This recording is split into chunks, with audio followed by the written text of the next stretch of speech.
Olá, dê saúde para você e para quem precisa. Vamos continuar com o nosso curso A Dieta do Futuro, escrito pelo Dr. Hiromi Shinaya. Bora lá, naturopatas, vamos estudar. Em outras palavras, o câncer não é uma doença localizada que invade apenas uma área do corpo. Ele é uma doença que afeta o corpo inteiro. Aparentemente, o câncer se dissemina ou cria metástases, porque as bombas espalhadas pelo corpo explodem uma depois da outra, com uma defasagem de tempo. Partindo desse ponto de vista, a legitimidade do enfoque na remoção da área primária da doença, dos linfônodos e dos vasos sanguíneos, é questionável. A remoção cirúrgica do câncer é considerada perigosa quando há metástase, uma vez que a remoção acelera o crescimento do câncer metastático em outras partes do corpo. Entretanto, isso só é natural quando pensamos no câncer como uma doença do corpo inteiro. Com a remoção dos órgãos, linfônodos e vasos sanguíneos de um organismo com nível de energia baixo, é natural que as suas funções imunológicas se deteriorem ainda mais rápido. No caso do câncer de colo, não remova o mesentério para impedir que o câncer se espalhe para os linfônodos ou outras áreas. Acredito que a perda do linfônodo represente um dano maior do que um pequeno câncer intacto. A medicina moderna acredita que se o câncer não for removido cirurgicamente, o órgão doente não se curará sozinho. Mas essa não tem sido a minha experiência. O sistema imunológico e a força de cura natural dos seres humanos parecem ser maiores do que se acredita. Como prova disso, meus pacientes que ainda ficaram com um pequeno câncer nos linfônodos, mas que seguem minha terapia alimentar, não representaram recidiva de câncer. Se você melhorar sua alimentação adotando a alimentação e o estilo de vida do fator enzimático, as enzimas fontes, que são a energia de vida, serão supridas em grandes quantidades. Ao mesmo tempo, os hábitos de vida que exaurem as enzimas fontes serão corrigidos. Portanto, o benefício será duplo. O número de enzimas fontes será restaurado de maneira adequada, fortalecendo a capacidade imunológica do corpo e ativando as células imunológicas para impedirem a recorrência do câncer. Há um limite para essa terapia.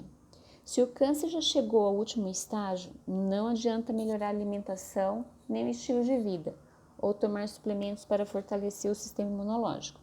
Será difícil restaurar as funções normais do organismo, porque as enzimas fontes já se esgotaram. Entretanto, em minha experiência clínica, mesmo as pessoas em que o câncer tenha invadido 1/3 ou metade da circunferência interna do cólon não representarão recidiva da doença e conseguirão recuperar a saúde. C. Após a remoção do câncer original, adotarem uma alimentação apropriada e tomarem suplementos, em vez de aplicações de quimioterapia para que suas enzimas fontes sejam capazes de atuar com mais eficiência.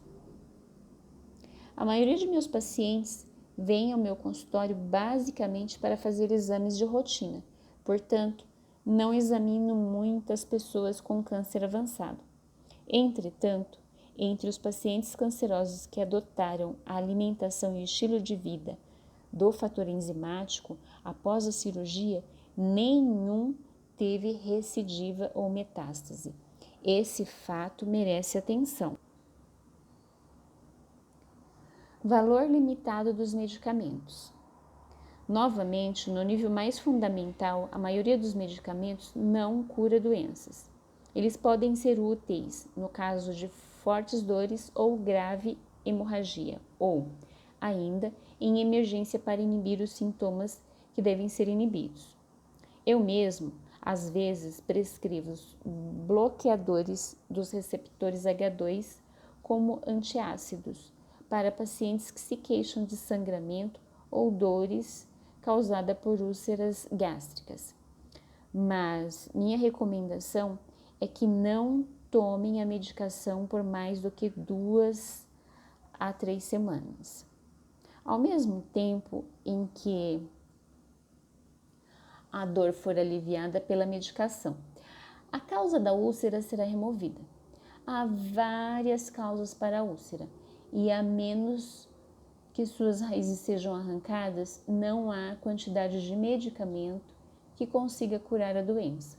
As úlceras podem ter várias causas, como o estresse, além da quantidade, qualidades e horários das refeições, e a menos que essas causas sejam levadas em consideração, nenhum medicamento conseguirá curar a doença.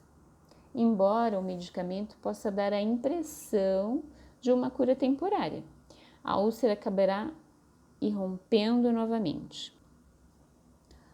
O único caminho para a cura de qualquer doença é o estilo de vida. Por isso, uma vez removida a causa e curada a úlcera gástrica, é importante adotar hábitos alimentares apropriados para impedir que o problema retorne. As enzimas fonte não são produzidas automaticamente. Uma boa alimentação e um estilo de vida saudável que não desperdice enzimas permitem que o próprio organismo produza a energia de que necessita.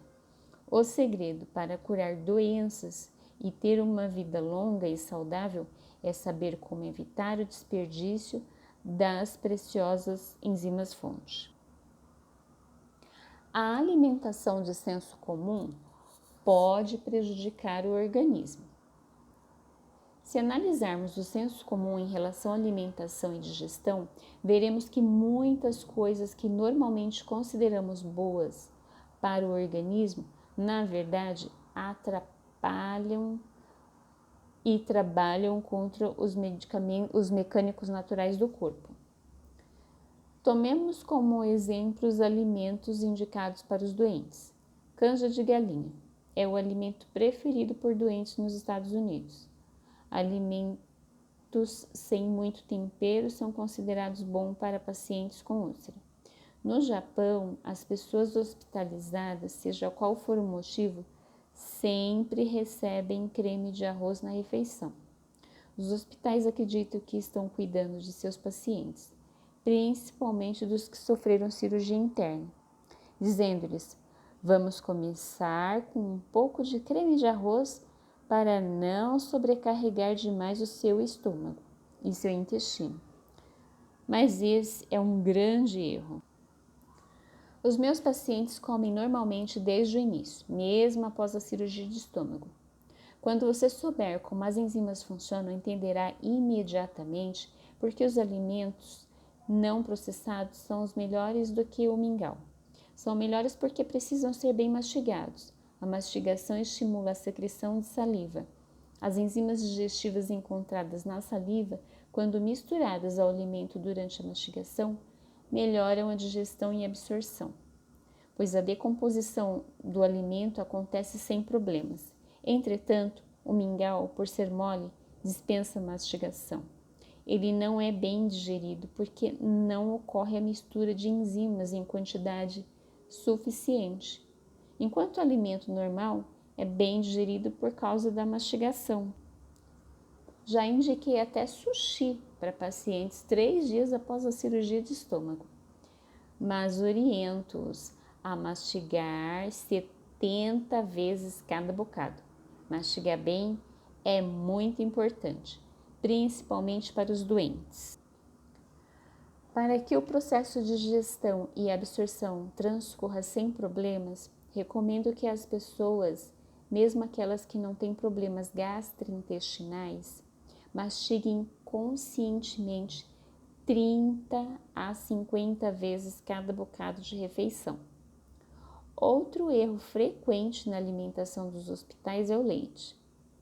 Os principais nutrientes dessa refeição são proteínas, gordura, glicose, cálcio e vitaminas. O leite é muito popular por ser rico em cálcio e por supostamente prevenir a osteoporose. Mas, na verdade, Não há nenhum alimento de digestão tão difícil como o leite.